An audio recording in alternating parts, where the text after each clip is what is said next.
Universidad de ESPRO, y el día de hoy vamos a hacer breves reflexiones sobre un tema muy interesante, el cual pues crea un nuevo paradigma en el sistema jurídico mexicano en el nivel interpretativo y argumentativo. Esto es la contradicción de tesis 293-2011, para lo cual me voy a permitir compartir algunas diapositivas y seguir siguiendo con esta charla. Antes de esto vamos hablar de un par de términos que me parecen importantes compartir con ustedes, los cuales son el concepto de antimonia. ¿Qué es la antimonia? ¿A qué se refiere precisamente este concepto?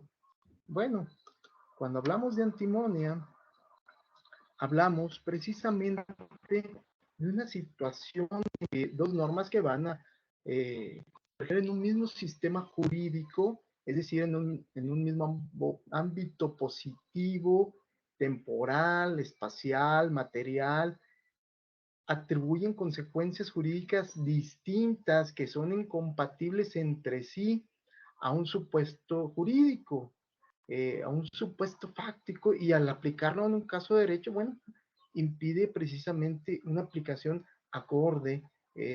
Por tanto, se puede dejar incluso hasta un estado de indefensión eh, a la persona al cual se le va a aplicar o al caso en que se va a aplicar. Por tanto, pues aquí hablamos de una contradicción. Criterios contradictorios se dan entre dos autoridades que van a aplicar precisamente la norma jurídica o van a interpretar la norma jurídica para aplicarla a un caso concreto. Bueno, pues esto se da cuando hablamos de órganos del poder público de la federación, en el caso de contradicción de tesis, que esta existe cuando ya sea los tribunales colegiados de circuito o las salas de la Suprema Corte de la Nación adoptan en sentencias precisamente estos criterios discrepantes sobre un mismo punto de derecho, independientemente de que las cuestiones fácticas sean exactamente o no similares. ¿Qué va a pasar cuando existe una contradicción de tesis? Bueno, dependiendo del nivel jerárquico, lo va a resolver ya sea las salas o el pleno de la Suprema Corte de Justicia. Y es aquí donde entra precisamente la contradicción de tesis de la que estamos hablando, la 293-2011. Poniendo un poquito en contexto, pues en junio del 2011 se denuncia la posible contradicción de tesis entre dos criterios que sostenían tribunales colegiados, uno en materia administrativa del trabajo y otro en materia civil. El presidente en ese entonces de la Suprema Corte de Justicia se ordena que sea enviado a la primera sala, y esto bajo la ponencia del ministro Arturo Saldívar para elaborar el proyecto, el cual pues tendría que ser dirimido. Sin embargo, por la trascendencia de este tema, la sala determina que debe enviarse el asunto al pleno, tanto para su discusión y resolución. Y es aquí donde hay una verdadera riqueza argumentativa por parte de los ministros de la Corte, y con los criterios que cada uno a lo largo de las sesiones va emanando. Bueno, esto se divide en dos temas, ¿verdad? Dos temas importantes a resolver. Primero, la posición jerárquica de los tratados internacionales en materia de derechos humanos respecto a la Constitución.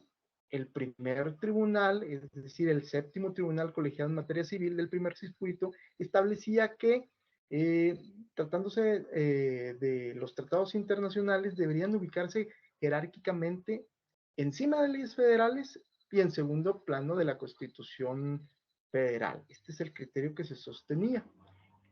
A contrario censo, el otro tribunal, el tribunal colegiado en materia administrativa del trabajo del décimo circuito, señalaba que los tratados internacionales, cuando existan conflictos relacionados con derechos humanos, deben de ubicarse al mismo nivel de la Constitución. ¿Qué pasó? Bueno, pues el segundo tema que se iba a dirimir, pues es, además de esto, ¿qué valor debería tener la jurisprudencia emitida por la Corte Interamericana de Derechos Humanos? El séptimo tribunal sostenía que, bueno, la utilidad de la jurisprudencia internacional de la Corte Interamericana, pues era meramente orientadora. no tenía un carácter, ¿no? Cuando versen los derechos humanos, tenga que aplicarse la jurisprudencia internacional en esta materia de derechos humanos, esta debe ser obligatorio y vinculante. Bueno, y este es los dos puntos torales los cuales tendría que resolver la Corte. Había ministros que decían, no, pues los criterios de la Corte ni siquiera deberían de llamarse jurisprudencia, son simplemente criterios doctrinales que nosotros adoptaremos para un mero tema interpretativo. No podemos tomarlo como obligatorio. Habría otros ministros que decían, bueno, pues sí son un carácter vinculante porque México ha adoptado, ha firmado y ha ratificado convenciones internacionales en la materia. Pues se dieron estas argumentaciones y al final pues se sostuvo por mayoría de 10 votos que existe un reconocimiento en conjunto de derechos humanos cuyas fuentes, ya sea la Constitución o tratados internacionales, van a tener la misma importancia, ¿verdad? Siempre y cuando el Estado mexicano sea parte. Entonces, primer punto importante, paradigmático, los derechos humanos, independiente de la norma de que se trate, ya sea constitucional o de tratados internacionalmente convenciones, pues en ese sentido ambas normas tendrán el mismo nivel. Sin embargo, también se adoptó este criterio, que es decir, cuando existe una restricción expresa al ejercicio de los derechos humanos, se deberá estar a lo que indica la norma constitucional. ¿Qué quiere decir esto? Primero, se eleva a una categoría constitucional los tratados y las convenciones internacionales en materia de derechos humanos, pero las mismas restricciones que señala la Constitución se aplicarán a los derechos humanos. Aquí, por ejemplo, el ministro Cosío decía, pues no estoy de acuerdo, si nosotros estamos elevando un rango eh,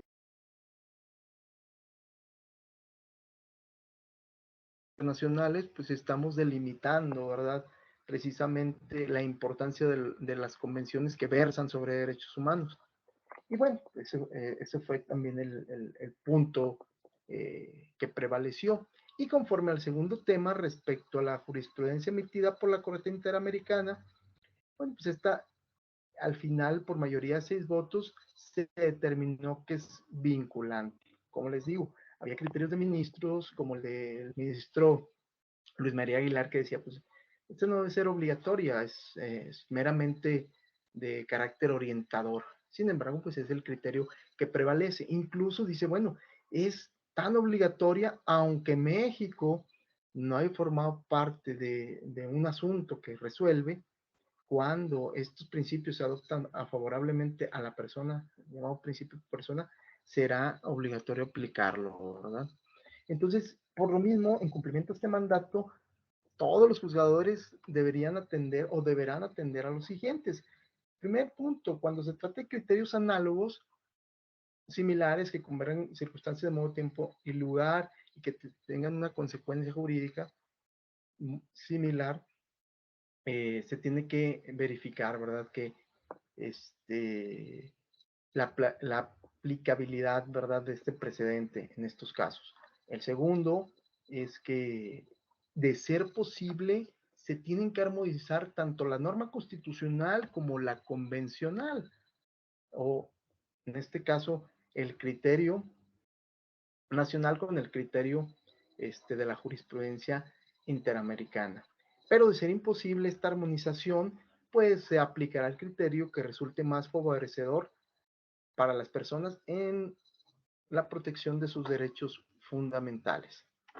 Entonces, podemos decir que los derechos humanos, con independencia de su fuente, pues van a constituir el parámetro de control de regularidad constitucional, donde se debe analizar la validez de todas las normas y actos de autoridad que forman parte del ordenamiento jurídico mexicano y que estén acorde a este parámetro, ¿verdad? Aplicar la Constitución, los tratados internacionales y aquella norma que más favorezca a la persona. Entonces, este dicho parámetro, como bien lo dijimos, pues lo integran la Constitución, los tratados fundamentales, las interpretaciones que haga el Poder Judicial de la Federación y la Corte Interamericana de los Derechos Humanos. Y como lo dijimos, todos sus criterios serán vinculantes para el Estado mexicano, aunque no hayan sido parte de la sentencia conducente, siempre y cuando ésta se aplique para beneficiar a un caso de derechos humanos respecto al principio pro persona, ¿verdad?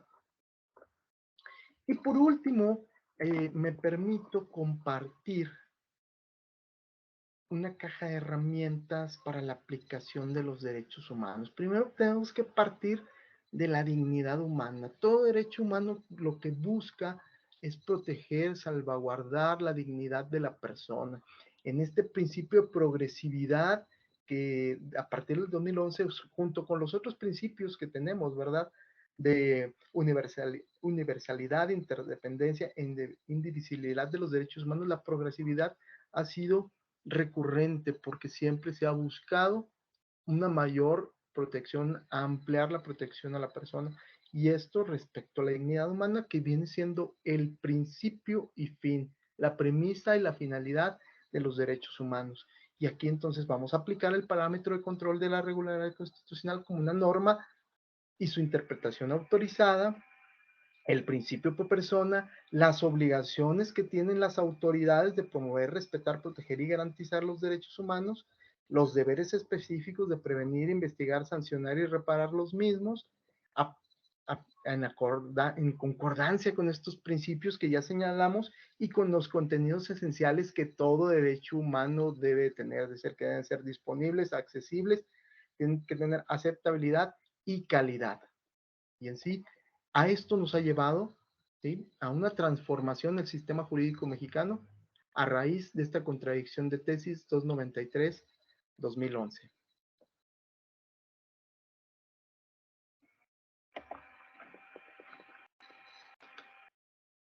Gracias y que tengan todos muy buenas tardes.